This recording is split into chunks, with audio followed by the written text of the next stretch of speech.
221. Devaluation. Chalcedon Report number 21, June 1967. A subject of growing importance and urgency today is devaluation.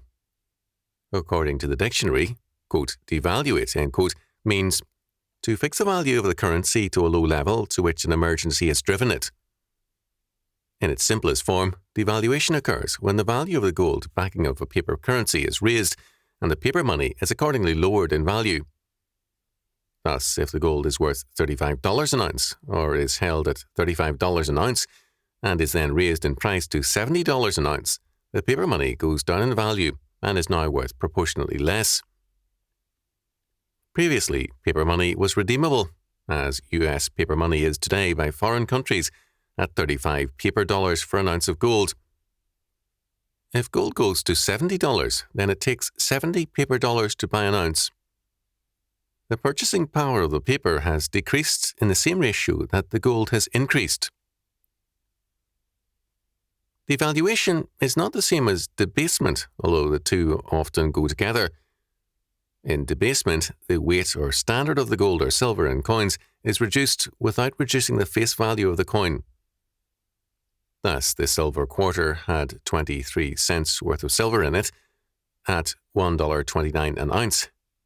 The old price, the new quarter, has only 2 or 3 cents of materials in it, but passes for 25 cents. The mint makes a sizable profit on it. Debasement affects coinage, and this is a limited part of our money today. Devaluation affects most of our money. Devaluation is a product of controls and of socialism. It follows the expansion of paper money and credit. The vast increase in money supply with paper money does not change the fact that the basic money is gold.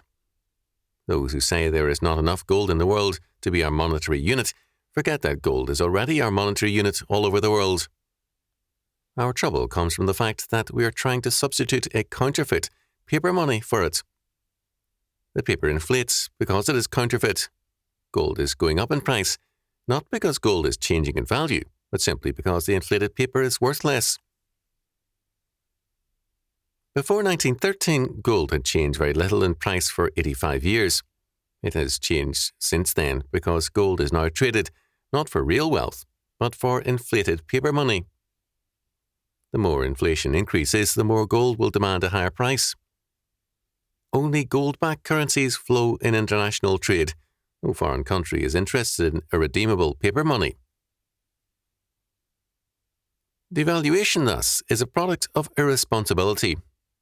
The more paper money a state prints, the more a civil government goes into debt, the more the demand mounts for gold as a protection against increasingly worthless paper. The printing press treasury wants to say that its money is still as good as gold, but people begin to show their fears and prefer gold.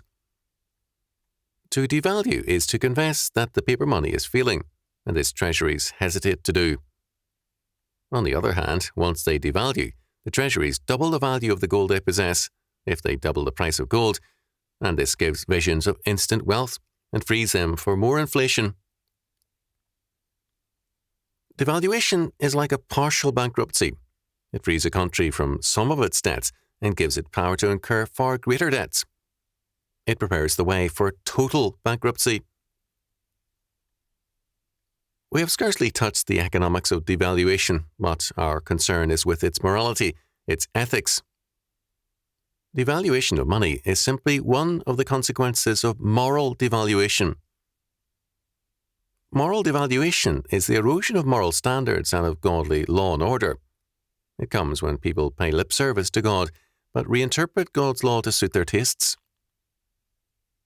Moral devaluation is present when people are against immorality generally, but feel that there is no point in being a, quote, blue nose, end quote, about it. They are against perversions, but they do not favour the severity of God's law concerning it. They disapprove of stealing, but hotel, quote-unquote, souvenirs are another matter. Moral devaluation produces a world in which people want the law and order of morality, but not its responsibility. We are thus against abortion, but with increasing qualifications. We're against murder, but we enforce capital punishment less and less, although it is required by God. We want other people to be responsible so that we will have less troubles and problems ourselves.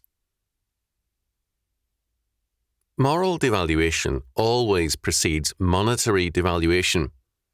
The first and foremost step in monetary devaluation is inflation. And in 1936, Freeman Tilden, in A World in Debt, page 279, observed that there were two facts which preceded inflation. First, there is the intent to falsify the true economic position of a nation, or to relieve the debtor at the expense of the creditor. Second, inflation, whether of bank credit or of paper currency, cannot be effective until the larcener's purpose is generally comprehended. Both these facts represent moral devaluation, moral collapse. It is absurd to try to tell socialistic legislators and voters that their course of action is immoral from a Christian perspective. This is why they chose it. Larceny in the heart precedes inflation and is necessary before inflation can work. Moral devaluation is thus the source and cause of monetary devaluation. A minor but vivid sidelight on our moral devaluation has been cited by Charles H. Brower. The word square was once a symbol of perfection in Bible times.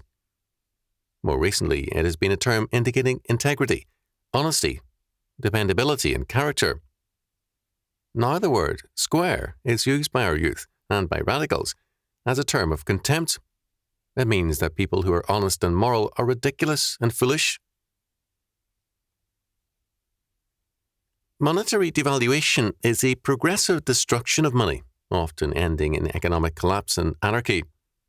But before that stage sets in, moral anarchy begins to prevail. Moral anarchy precedes economic anarchy and is furthered by it. The world of monetary devaluation is a world which prefers and encourages more moral devaluation. What to do about it? A man does not become moral merely by being against sin. No one hates stealing more than the gambling house operators of Las Vegas, and they take stern measures against it.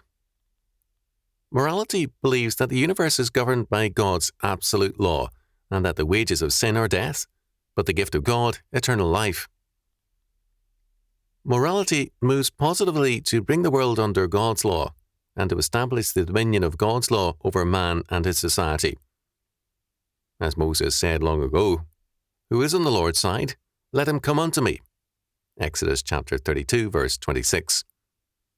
The test, Moses declared, was an open stand and warfare in God's name to establish God's order. Nothing less than faith and the obedient works of faith are acceptable.